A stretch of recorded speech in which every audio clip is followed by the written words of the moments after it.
Oh, so you did click this link. That means that you're ready for part 2. I'm Mistvein, and today we are going to paint the Buster Sword. Welcome to the shop.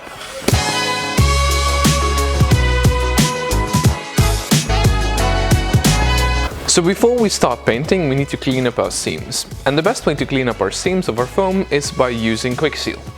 Now, Quick Seal is this material that you just put on your finger and smear it on the corners of your foam. And the Quick Seal will fill up the gaps that you have made during the whole process.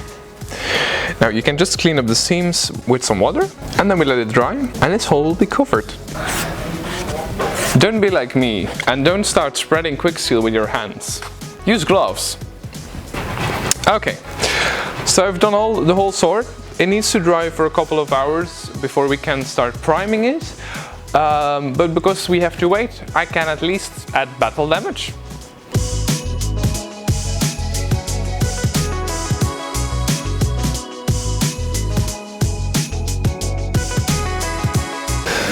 So our Quick Seal has dried, so that means that we can start priming. Now we're going to prime with the material that you have in the shop, which is flexbond. Flexbond has is a very good primer, which is a combination of latex and wood glue.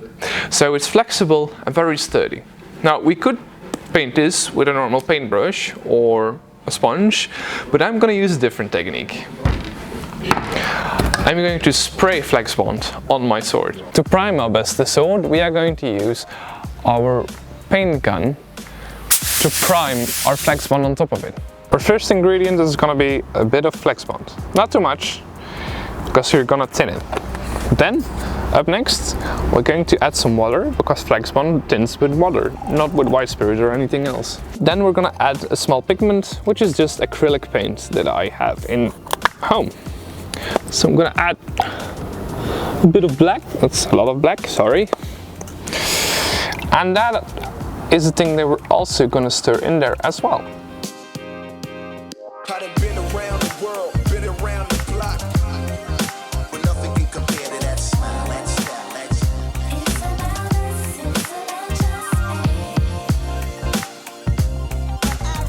Alright, so we primed our weapon.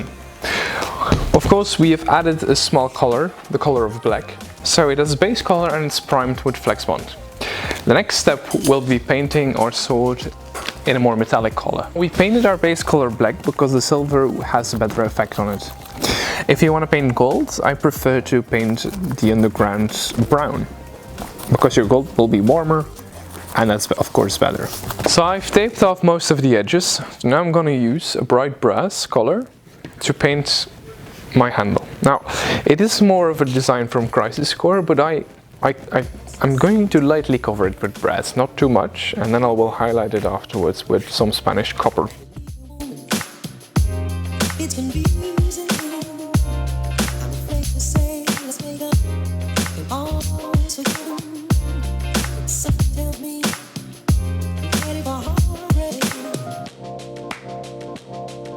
So I could do the shading of the brass with my airbrush, but I found this lovely Spanish copper of Rough and Buff, and you could perfectly use it this way.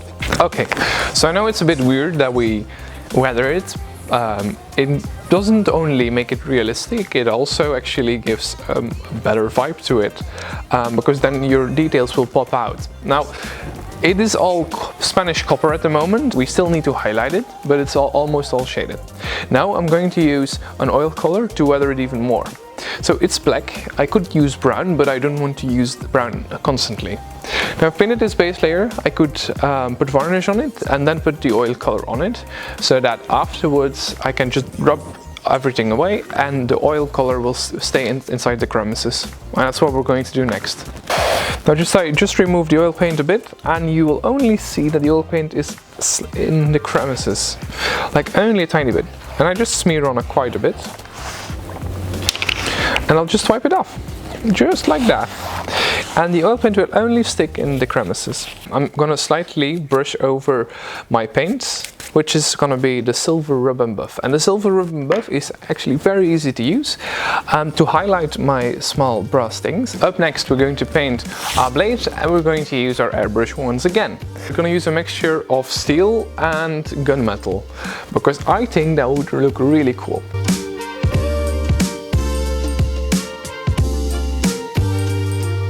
So, we are done with our blades. Everything is nice and shiny. Now we're gonna varnish it, then we're gonna paint the pommel, and then we're gonna weather the whole blade, and then we're basically done. Up next, we're gonna use our oil paint again to just smear in the crevices, wipe it away, and then we are basically done.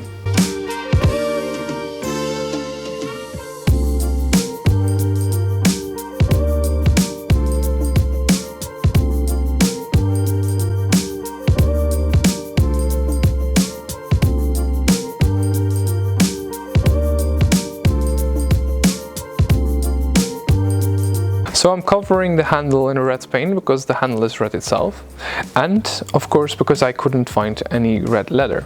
So this is only a temporary solution which I'm just gonna varnish, and in the end it will all be leather, but not for this video. Alright, and that wraps everything up. I've finished painting the Buster Sword with some nice gunmetal, some brass and some red. Now, if you want us to make something, please leave a suggestion down in the comments. Maybe your item will be the headline of our next video. If you want to make the Buster Sword yourself, all the materials are down in the description, as is the blueprint. Now, I'm Mistvein, and I thank the shop that we could work here. I'll see you in the next video.